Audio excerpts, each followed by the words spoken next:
네, 안녕하세요. 증권맨입니다. 오늘은 우리 증시 보기 전에 미국 시장을 좀 살펴보고 넘어가도록 해야 될 것 같습니다. 일단 월요일 날 굉장히 큰 폭의 하락이 있었습니다. 개파락한 다음에 뭐 전혀 힘을 못 쓰고 마이너스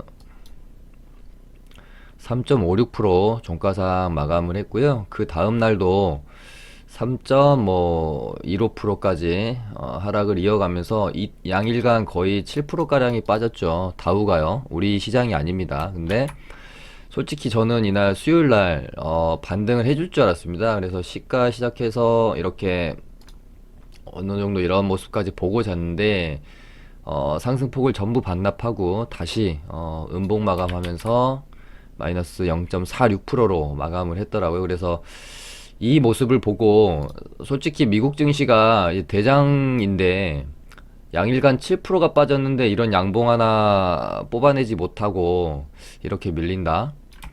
이건 조금 위험 신호다라는 판단이 제 개인적으로는 좀 들었고요. 그 다음에 다시 우리 시장으로 돌아오면 코스피도 이날 반등은 나왔지만 코스닥도 어떻게 보면은 굉장히 힘이 좋게 반등을 하는 모습처럼 이날 이렇게 양일간 양봉을 뽑아줬기 때문에 개파락 후에 양봉, 개파락 후에 양봉, 뭐 저점을 잡은 거 아니냐라고 생각할 수도 있었고, 저 역시 뭐 다행이다, 이 정도면은 좀 저점을 잡을 수 있는 신호로도 볼 수 있겠다라고 생각은 했습니다. 하지만 반신반의, 그 이상의 어떤 그 확률을 가져가긴 힘든 모습이 뭐였냐면 수급 때문이었어요. 우리 코스닥도 25일, 뭐 26일 양일 둘 다 개인이 들어오면서 만들어낸 양봉이었고 엄청 팔았습니다. 외국인 특히나 코스피는 어저께 거의 8,800억 가까이 팔고 오늘은 또 4,000억 가까이 팔았기 때문에 지금 뭐 팔 만큼 팔았기 때문에 이제는 뭐 조금 사지 않겠냐라고 뭐 보는 견해도 있고요. 일단 뭐 기술적으로만 보면은 중요한 추세의 어떤 마지노선이라고 제가 생각했던 2000 뭐 한 60포인트 50포인트, 일단은 50포인트는 뭐 종가상은 안 깨고 지지는 했습니다. 하루만 내일 일장이 정말 중요할 것 같습니다. 오늘 미국 시장이 반등이 좀 그래도 나온다면 코스피도 2050포인트를 종가상으로는 좀 깨지 않고 이런 식으로 양봉 하나만 좀 세워 놓으면 다시 한번 저점에 대한 기대를 해볼 수 있겠지만, 만약에 코스피가 2050을 깨고 떨어진다면, 그 다음에 코스닥도 마찬가지로 여기서 이 라인을 잡고 이렇게 올려주지 못하고 이 라인을 깨고 이런 식으로 떨어진다면 정말 좀 조심 해야 될 것 같습니다. 그래서 저 같은 경우는 이제 이런 시장이 어떤 하락의 공포 구간으로 들어갈 때 제가 가장 중요시 여기는 게 현금 보유거든요. 그래도 저희 이제 오늘 리딩반은 정말 다행히 지금 현금을 50%까지 만들어 놨고요. 그 큰 손실 없이 안 좋은 시장 속에서 현금을 일단은 50%까지 만들어 놨고, 내일 말씀드린 대로 코스피가 2050을 깨고 떨어지는 흐름이 나온다 그러면은 코스닥도 마찬가지고요. 여기를 지지하지 못하고 깨는 흐름이 나온다 그러면은 저는 한 비중 한 2-30% 놔두고 나머지 전부 한 70% 이상 좀 현금 보유를 하고 시장을 좀 관망하는 자세로 돌아설 것 같습니다. 네, 그렇게 되고, 그래도 이 안 좋은 장 속에서 저희 리딩반은 뭐 오늘 셀리버리를 익절을 시원하게 슈팅이 나와서 하고 나왔고, 에코프로 BM은 약 손절, 한 1% 정도 손절했고요. 정말 오랫동안 저희가 HLB를 물려 있었는데 드디어 오늘 좀 손실을 봤지만 일단은 탈출을 했습니다. 장이 만약에 좋았다면 이런 모습도 기대할 수 있는 모습이라고 생각했어요. 오늘 장중에 나온 뉴스도 이때나 윗꼬리 달고 쭉쭉 밀렸던 슈팅이 아니라 굉장히 좋은 뉴스라고 저는 판단을 해서 흐름을 좀 이어갈 수도 있겠다라고 봤기 때문에 뉴스를 잠깐 살펴볼까요? 저번에도 뭐 이제 장중에 뭐 이렇게 슈팅이 세게 나오는 경우들 많이 있었거든요. HLB 같은 경우 워낙 이제 개인 주주들이 관심의 대상으로 삼고 있는 종목이고 그렇기 때문에. 근데 항상 좀 윗꼬리 달고 떨어지는 모습이 많이 보였었습니다. 근데 오늘 2시 반에 2시 반으로 제가 기억을 해요. 이 뉴스가 제일 처음 떴던 뉴스로 알고 있는데 맞는 것 같습니다. 2시 16분이군요. 이 뉴스가 2시 16분에 딱 뜨고 제가 뉴스를 안을 봤는데, 일단 리보세라님에 대한 권리를 인수했다라는 부분까지는 조금 긴가민가? 이런 뉴스 자체도 좀 이렇게 슈팅 나온 다음에 쭉 윗꼬리 달고 밀릴 수도 있겠다라고 생각했는데, 천천히 읽어가다가 제가 주목했던 부분은, 글이 너무 기네요.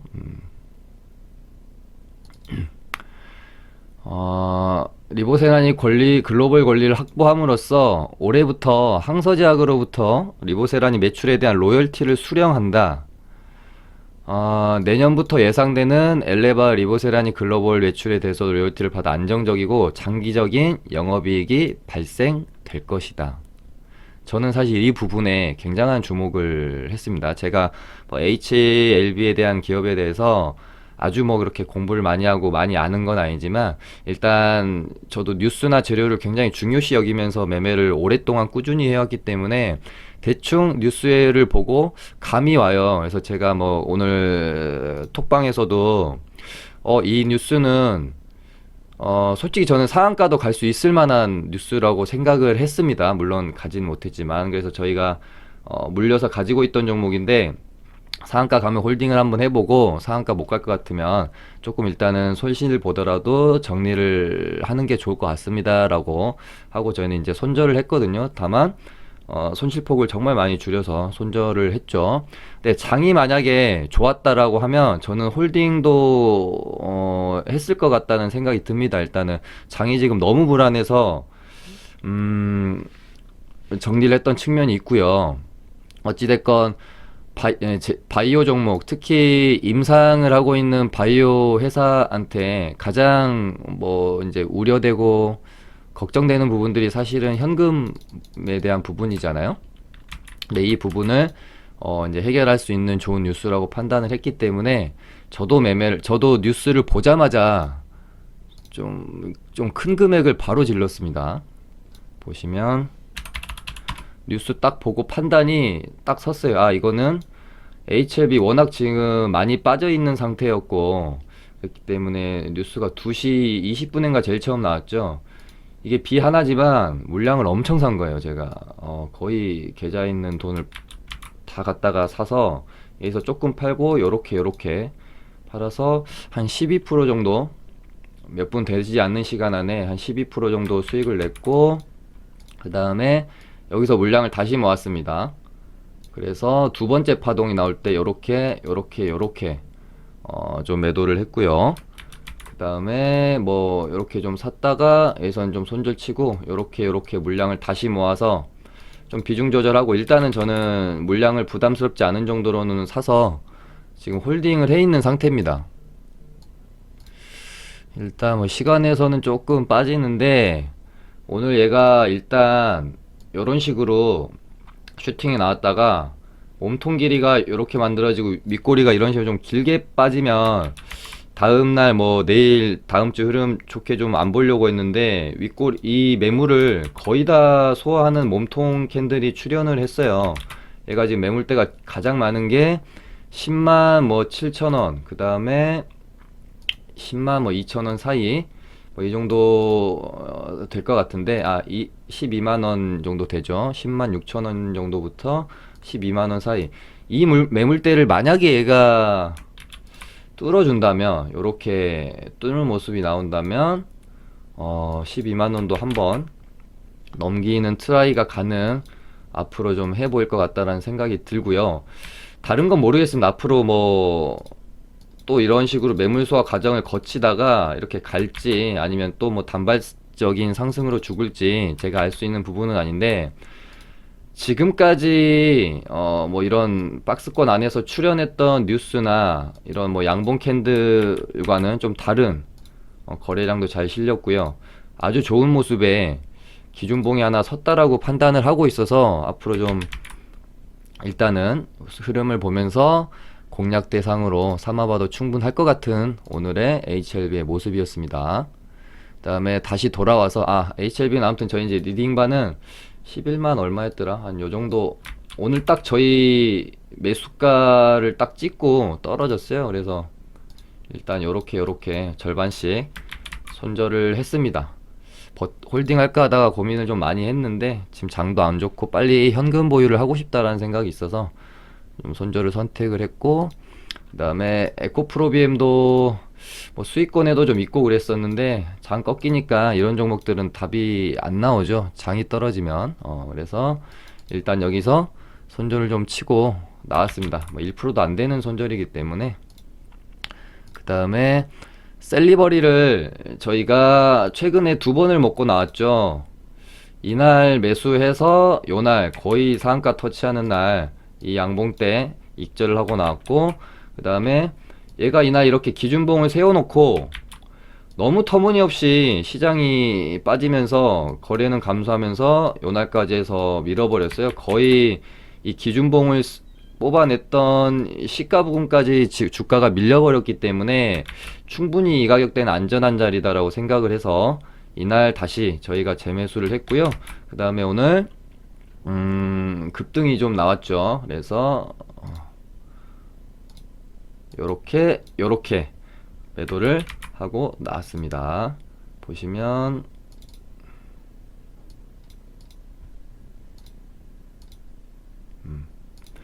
이때 사서 요때 반등 익절 한번 하고 나오고, 이때 사서 오늘 이렇게 2번 시원시원하게 먹고 나왔던 효자 종목이 되겠네요.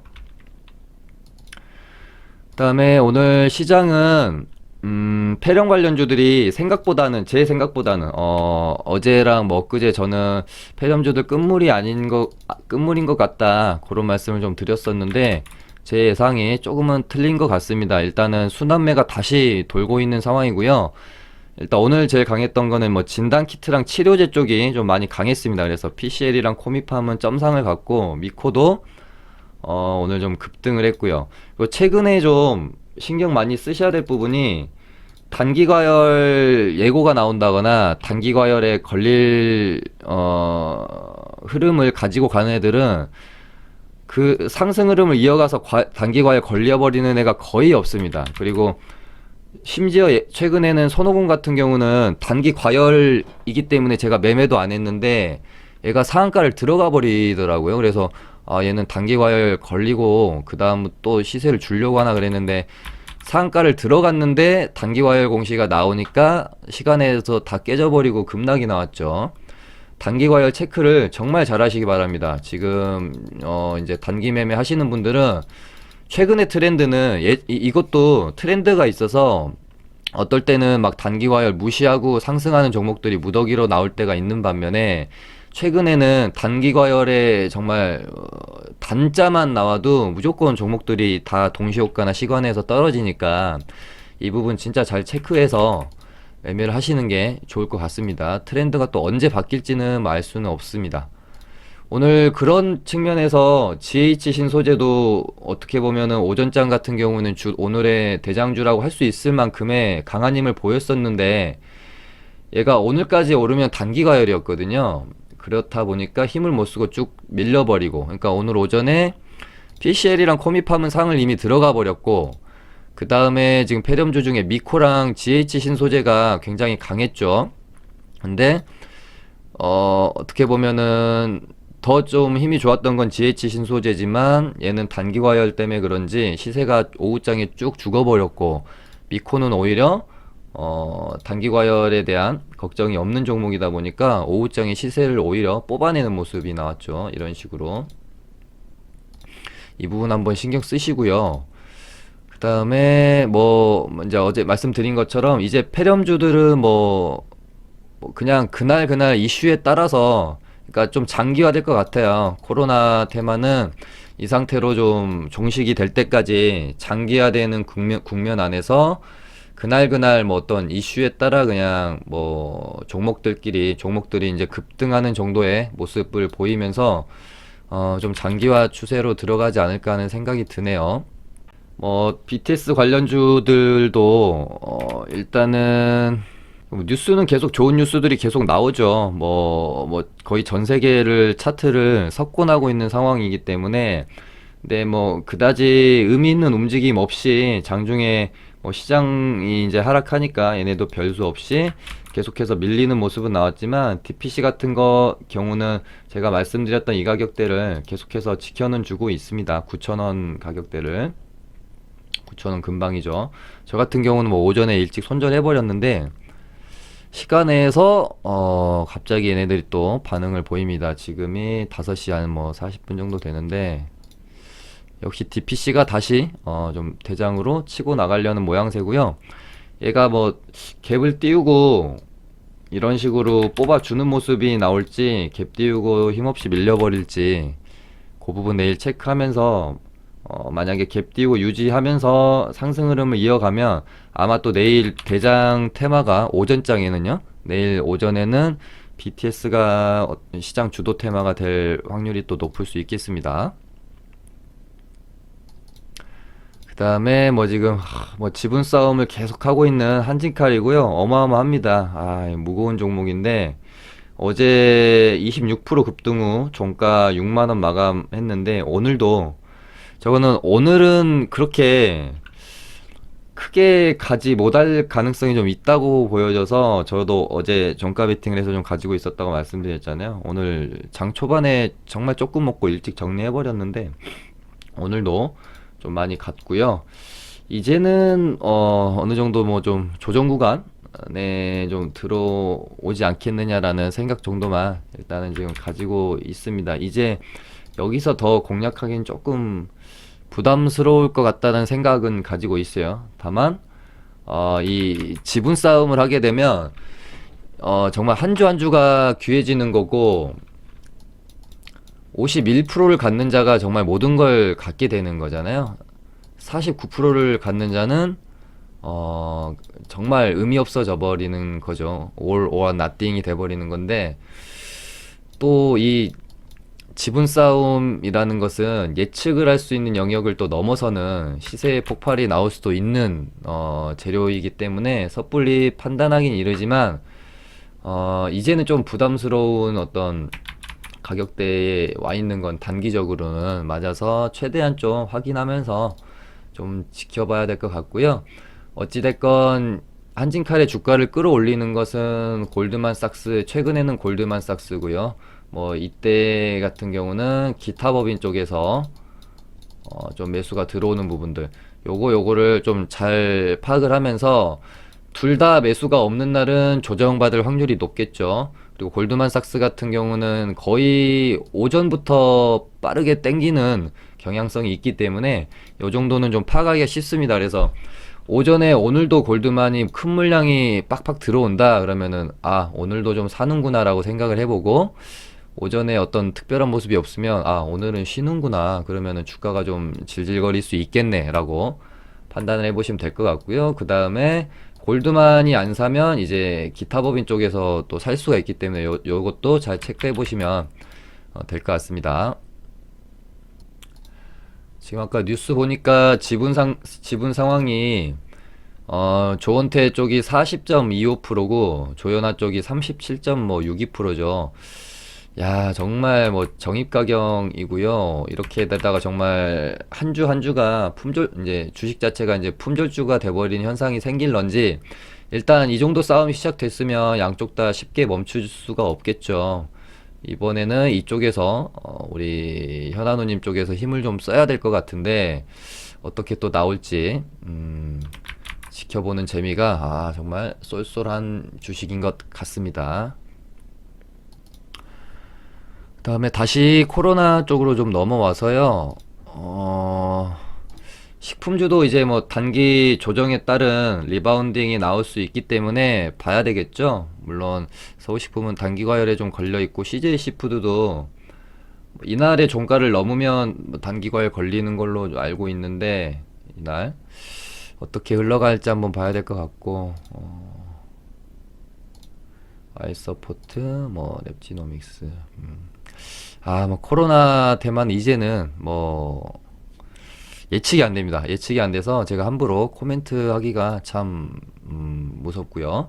그 다음에 제가 며칠 전부터 계속해서 정치 테마주 중에 가장 관심 있게 봐야 될 종목으로 한창재지를 좀 말씀드렸었는데 정말 만들어가는 모습이라고 좀 보여집니다. 시장 폭락에도 불구하고 꾸역꾸역 여기까지 다시 한번 채워놓는 모습, 매물대가 지금 이렇게 되기 때문에 여기를 만약에 이제 오늘 종가 이렇게 고가 만드는 모습을 제가 보면서 이렇게 이제 매물대가 있으니까 얘가 만약에 시간에서 또 뜨고 내일 갭이 뜨면 이렇게 또 뽑아줄 가능성도 있겠다라는 생각을 했는데 일단 시간에서는 그렇게 반응이 있는 상황은 아니네요. 뭐 최근에 이제 뭐 코로나 때문에 뭐 문재인 대통령의 어떤 그 뭐 이렇게 뭐 제가 정치적인 그 이야기를 드리는 건 절대 아니고 저는 그냥 팩트만 사실만 말씀드리는 겁니다. 막 뭐 이제 청와대 청원 게시판에 뭐 탄핵 뭐 그 글 올렸는데 뭐 40만 명이 뭐 넘었다고 하고 그러니까 괜히 또 이런 걸 또 엮어서 뭔가 지금 이제 이제 정부 지지율이 낮아지게 되면 어찌 됐건 황교안 관련주인 한창재지가 힘을 받게 되는 상황이어서 그런지 좀 뭐 변동성이 좀 있을 수 있겠다라는 생각으로 일단은 관심 종목으로 저도 보고 있는 상황인 겁니다. 아무튼 오늘은 좀 이렇게 해서 마쳐보도록 하겠습니다. 감사합니다.